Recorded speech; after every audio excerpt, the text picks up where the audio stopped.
Hello and welcome back to my YouTube channel. I'm Bethany McLeod. I talk about so many things. I'm talking about pregnancy, postpartum, motherhood, hormones, probably some fertility, endometriosis, low tox living, God, faith, everything. It's kind of just my life and everything in between. So if this is the first time you're clocking in, welcome. Today I'm actually going to talk about my experience of being a single mum to then being in a relationship, because one of my friends has become a single mum recently and I can so see where she's at, and it just brought everything back for me, that feeling of like real sadness like in your core, that the family you wanted for your child doesn't exist anymore, and grieving that and getting through that. And also what it's like then going into a new relationship, because I'm in a new relationship, we have a baby, we're a family, and it's really interesting. And it's something I thought that would never happen. I thought I was done. I thought I was never going to get with anybody ever again. So being blessed with a family and another half that treats my son like his own is something I'm so grateful for. And it was God. It was all God. I can't take responsibility for that one because that was God. But yeah, let's talk about it. Let's talk about me being a single mum first. So I got pregnant with my son, my eldest, and very quickly it became obvious that I was going to be doing this by myself. I did every scan by myself, or sometimes my mum came with me. Every appointment with the midwives, like it was all just me. It was all me by myself, and it was really hard. It was really hard. I was really sad a lot, because I'd go to my appointments and I'd see other couples being really happy together, and I think it's a really exciting time for a couple, as I've seen, is having a baby together, and I've now experienced with my second, which has been lovely. And yeah, I was really sad my whole pregnancy. I was sad, I was angry, I was stressed. Like, there was a lot going on when I was pregnant with my son. But yeah, I cut contact with his dad from when I was like 3 months pregnant. So he never even saw me pregnant. He's never met my son. Yeah, it was hard. It was really hard because of who he was. I don't know him now. I didn't think that he would never be involved. I really didn't think for a second that he'd never be involved. And so it really surprised me when it started to become really obvious that that was what was going to happen. But I can so see how and why that needed to happen now. Like, my partner now, like, he is my son's father. Like, he is his dad. Like, he loves him so much, and like, we're just a family. And I can see why, like, it would have been so much harder to do this if we'd have to give my son away every weekend to somebody else and like share custody and stuff, because it would have been really hard for my other half to kind of like understand where he sits with him. So yeah, it's been great. The process was not good. It was hardcore, but I'm grateful to it. I'm grateful for my son. He changed my life. He put me on the journey of being the best version of myself that I could possibly be, and I'm so grateful to him for that. But yeah, it was hardcore. My birth didn't go very well at all, even though I know, like, I'll do a birth story as well from the differences between my first and my second, because I knew, like, they lie to you so much because it's policy, not experience, about what's happening during labor. So all things like, oh well, your water's gone, and if you don't give birth within 36 hours, there's a double the rate of risk of infection, but it actually goes from like 0.1 to 0.2. So yes, it doubles, but it's still under 1. So I knew all the things that they were going to like throw at me and do to try and mess with my birth. But because I didn't have a support system and didn't have another half, like, my mum was with me and she was great. But I didn't have that like bolstering male presence during labor that I needed. And so yeah, I ended up with an emergency C-section with my son. It was really bad. There was a lot of trauma from that. I was upset for a very long time about that, how that birth went. I had to grieve that birth because I wanted a natural home birth. Like, it was the complete opposite of everything I wanted it to be. So I had to grieve that. I had to grieve that birth, and then I was by myself. I lived with my mum and brother, but like, they had lives. Like, it wasn't their baby, it was my baby. And so I was by myself immediately with him. And anybody that's had a baby, like, that is hard. Like, especially from day one, the sleep deprivation, the first time parent of like understanding what on earth this child needs. Like, he need feeding? Does he need changing? Like, why is he crying so much? Why doesn't he sleep? Like, all of these things. Like, it's such, having a kid is wild. And yeah, being completely by myself, just, it put me into survival mode really fast. And living with my mum and brother wasn't going well. So I moved out when I'd moved in when I was in my 3rd trimester, and I moved out when I was 4 months postpartum, because it wasn't working. And so from 4 months postpartum, I'd gone back to work like 1 or 2 days a week. I was in a flat by myself. It was just me and my son, and like, looking back, it was hardcore. It was so hardcore. I don't know how I made it through. This is the thing about motherhood. Like, you do it in any and every situation, because you will, and you will find a way.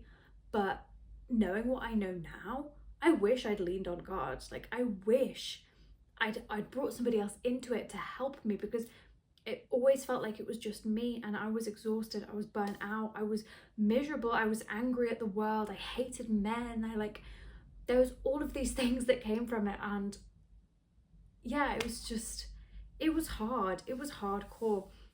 And then single parenting, like, you have to make every decision about everything, like what they're eating. Like, I'm very big on holistic natural health. So he only wears barefoot shoes. He only eats like organic food. He's never tried sweets, crisps, anything like that. Like, I'm very strict. But having to make every call and every decision, and it just being on you, and not having somebody to discuss it with, can feel really exhausting. You get like decision fatigue. You get to a point where you're like, I'm done with this. I'm so done with this. And I just like, I decided as well that my mum had a lot of boyfriends growing up. Like, she was a single mum, and then with me, and then she had my brother who's 7 years younger. We have different dads. And then she was a single mum again, and then she got married, and then they divorced, and then like, there was lots of boyfriends, there was lots going on. And I said to myself, I was like, I'm not doing that. I'm not doing that to my son. I was like, I'm just not doing that. Like, if I'm not dating for 18 years, I'm not dating for 18 years, because I didn't want to do that. I was like, I'll either meet someone before he's 2. I'm not looking for it. Like, I wasn't like on dating websites or anything, or like, I didn't have time to go out. I was a single mum. Like, I didn't do anything unless somebody broke into the window. Like, I wasn't meeting anyone. But I said to myself, I was like, I will give myself until he's 2 to be okay with meeting someone, because it's young enough that he'll never remember a life without him. And it has to be somebody that's going to be here forever, because I'm not having a stepdad that comes in and like is like a dad, and then we break up and he doesn't know him anymore. Because you're either a dad or you're not, right? Like, it's not, if you're in, you're in. So yeah, I very much said to myself, I was like, I'm not meeting anybody after he's 2. I'm not dating then until he's like 18, and my decisions don't impact him. Because like, you're always bringing someone into where they live, like their safe space, and you have to be so careful with that decision, because it's not about you. It's not about you. It's not about what you want. It's not about any of those things. Like, it's about them. It's about protecting their childhood. And yes, you get lonely. Like, there were so many nights when I was a single mum, I was so lonely. I was by myself every night. I was exhausted. Like, I had nobody. I felt like I had nobody at all, and it was really hard. I had a couple of good friends, but like, it's really hard when you're a single mum having mum friends, because they're all normally, especially with kids that age, they're all like married and in happy relationships, and so you're just like the single mum with a kid. And I felt hard. I felt like I didn't fit in. I felt very jealous of all the families I saw around me. It was a really difficult time. But yeah, so being a single mum was rough. It taught me many good things about myself and my resilience, and it made me a good person. He made me a good person. Like, there was decisions I was making before I'd had him where they were dangerous. I put myself in danger. I put myself in harm's way. I did not care about my safety at all. And it comes from a lot of trauma growing up, which I'm sure I'll do some videos about. But yeah, I had a lot of trauma growing up, and so I didn't care about my life at all. I made dangerous decisions and I didn't look after myself. And so having my son changed everything. Like, every decision I made was better. Every thought was better. Everything that I was doing was better, because I was like, I need to be around for this kid for the rest of my life. Like, he only has me, and so I need to make sure I'm always here. So yeah, being a single mom, it was wild. And I met my current partner now, my youngest dad, when I was pregnant with my son, first one. So I was heavily pregnant. He was engaged to somebody else, and he was my best friend's cousin. And so I went to one of her birthday barbecues. He'd travelled up for it, and we sat next to each other and we just got on really well. And it was nothing like that. Like, I was heavily pregnant with somebody else's kid. He was engaged. Like, it was nothing like that. But we just got on. He was funny, and I spent a day feeling, oh, it's gonna make me cry. I spent a day feeling good when I felt really scared by that point, because I was heavily pregnant and I was a single mum, and I was so terrified for what my life was about to look like. And he made me laugh all day. It's really weird, because I remember I walked back out at the barbecue. I walked to my friend and she was like, oh, I knew you'd like Mike, because like you guys have a lot in common. And I just went to her, I was like, I'm gonna marry him. And she was like, what? And I was like, no, like, that's my husband, like, I'm gonna marry him. And I just knew. It was the weirdest thing ever. I just knew. But then we went our separate ways. He went back to his life. He was living in Worcester. I went on with my life. I was having a baby by myself, so I went back to that life. I think we added each other on Instagram, and just like, we didn't keep in touch, but we looked at each other's lives, I guess. And then fast forward on my son's first birthday, Mike moved back to the Wirral after living in Worcester. He'd split up with his ex, and he was moving in with his cousin, my best friend. I was around there quite a lot anyway. I was really good friends with her, and so naturally, like, I knew I was going to spend time with him. But I knew that when he was moving back, I was like, Mike's moving back. Like, I was really excited, because I just really enjoyed spending time with him. And so we moved back on my son's first birthday, the day of my son's first birthday. And yeah, kind of just grew from there. He'd met my son when he was 4 months old, because he'd come up to visit his cousin at that point, and I'd popped around and he'd met my son. And my son was obsessed with him. My son hates everybody. He always has. He loved Mike. He absolutely was obsessed with him. He was staring at him. He couldn't take his eyes off him. Like, it's like he knew before we did. But yeah, then he moved back. We started spending loads of time together. I gave him acupuncture. He had a load of childhood stuff that he was healing and grieving, so I gave him acupuncture to help him with that. And we just became friends. Like, it was just, that was all it was. It was friendship, and we were both at the depths of our lives. Like, I think we were both at rock bottom of our own situations, and that's where we met, which was nice, weirdly, at the time. And we kind of just helped pull each other out of it. And then we started dating, and then we got pregnant. And parenting with someone after parenting by yourself, that's hard.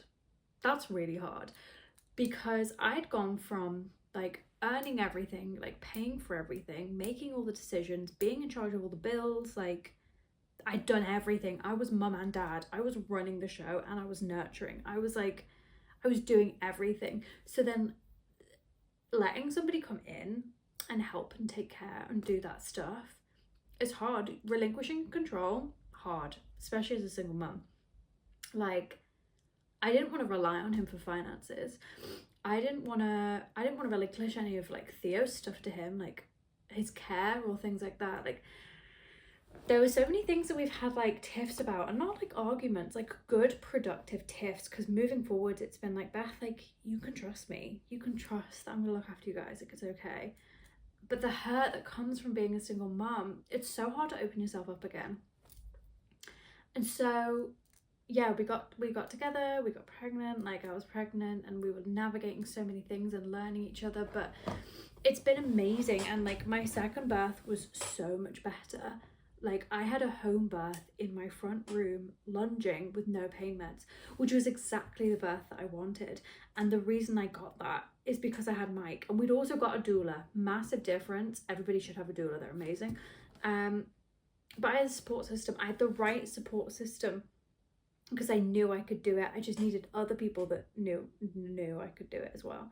And God, I didn't have God when I gave birth to my first, but I had God when I gave birth to my second, and it gives you a different kind of strength because it's not your strength, it's God's strength. But anyway, and so the whole experience was so different. Like, postpartum with a partner was wild. Like, somebody cooking for you, somebody looking after you, like somebody enabling you to rest a bit more, and like making decisions with you. And it's crazy because it was everything I'd wanted and dreamed, but I was also terrified to let go of control. So you have to be really careful if you've been a single mum and then you end up in a relationship, because you can't operate like you're operating. Like, I was operating like I was still a single mum, and every now and again he catches me and he's like, you're operating like you're still a single mum and you're not. And I'm like, yeah, you're right. And yeah, he used to catch me every now and again because I'm just like trying to do everything. I'm like, well, I'll do all the cooking, I'll do all the washing up, I'll also sort this bill out, and then I'm gonna do this. And he's like, you know, you're not a single mom anymore. Like, there's two of us, you're fine. And so it's a wild learning curve, but it's interesting because me and Mike would never have got together if I was the person who I was before I had Theo. I needed to have Theo for me and Mike to get together. Like, Theo softened me. I was very like in my masculine, girl boss, like all of these things before I had Theo, and that would never have worked with Mike because he's very masculine. So we would have just like, but Theo softened me. Like, Theo made me nurturing and caring and like all of these things I already had, but he just like, he boosted them so much, and he changed my trajectory and my values and everything for the better. But yeah, so it's really interesting to think of the difference between being a single mom and being a mum with someone. I also said I didn't want any more kids after I'd had Theo because I was so heartbroken and I was so scared. I was like, I can never trust anybody after this. I can never do this or try this with anybody after this. But like, I did, and I'm so glad I did because I'm so happy. And we've got a son now, and he's amazing, and Theo's really benefiting from having a dad and a brother. Like, you can see how good it is for him. The path to getting here was hardcore. Like, going through being a single mom, doing all those things, like, I remember, like, I sobbed constantly as a single mom because I was like, I don't know how long I can do this. I don't know how long I can, you know, be in charge of all the finances, make all the money, pay all the bills, do all the washing up, all the washing, all the cooking, organize everything, sort all the clothes. Like, nobody should be doing all that by themselves. It's not possible, it's not doable, and it's like, it sends you insane. Like, it's so hard, and I only did it for 18 months. Like, props to the single mums that are doing it for years by themselves, because I don't know how you do it. Honestly, I don't know how you do it because it's hardcore. Whereas now, like, and you know what, actually, being a single mum raised my standards. That's what it did as well, because I was like, nobody's coming into my son's life that isn't benefiting, like, and like isn't pulling his weight and isn't like a good example of a man, and like all of these things. I was like, I have the ability now to be very strict, so it's either all or nothing. And I was happy with it being nothing. I was happy with not ever dating anybody ever again. if it meant I was protecting my son. So I raised my standards, and so like Mike is very hands-on. He does majority of the cooking. I don't. I do majority of the washing up, and I'm a baker, and I do the majority of the cleaning and the washing. But he does majority of the cooking, and like he has the kids a lot, and he gets up in the night, you know, and like does all the things. I exclusively breastfeed and I can't be arsed pumping, so he doesn't do any night feeds, but that doesn't bother me at all. And it's just so nice because we're very intentional with the roles that we have in the house, and we're very intentional with how we're raising our boys. And it's so nice to be able to have that conversation with somebody. So the thing I'd say is, if you're a single mum right now and it feels like it's never going to end, and it feels like you're never going to meet anybody, number one, invite God into that. God gave me somebody I would never have chosen for myself. Mike was not my type, and I was not his type, but there was something there that neither of us could shake, and that was God. God brought us together 100%. It would never have happened by ourselves, which I'm really grateful for. That's how we knew. So yeah, number one, invite God into it. God will bring you somebody way better than you've ever expected, and it won't look how you expected it to look as well, which has worked out amazingly. But number two, like, it's not over. It's just an invitation for you to set your standards, have high expectations, and don't date out of fear. I've seen a lot of single mums date out of fear, and this is not condemnation because I've been there. Like, I'm not condemning you, but dating out of fear doesn't bring a good partner in. It just brings anybody that'll love you in. Like, you'll see yourself as damaged goods. You'll be like, I don't know if anybody's going to want to be with me because I'm a single mum. And you'll say all of these things to yourselves that I've said to myself. But for the right person, it doesn't matter. For the right person, they're going to come in and they're going to love your situation and you anyway. For the right person, they will meet all of your needs and all of your standards and then some. But it's important to wait for that right person and not bypass it just because you're lonely. And I've been lonely, and I get it, and it's really hard. And also make sure you're doing the work. Like, you need to grieve the family you thought you were going to have.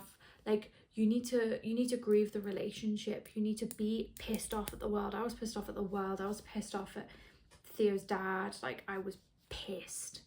And you need to be sad. Like, I was really sad. And yeah, you need to go through all of those things and process it and come out the other side of that before you even begin to think about dating, because that's a lot of emotion, that's a lot of trauma, that's a lot of grief to keep in your body. It needs to be up, it needs to be out.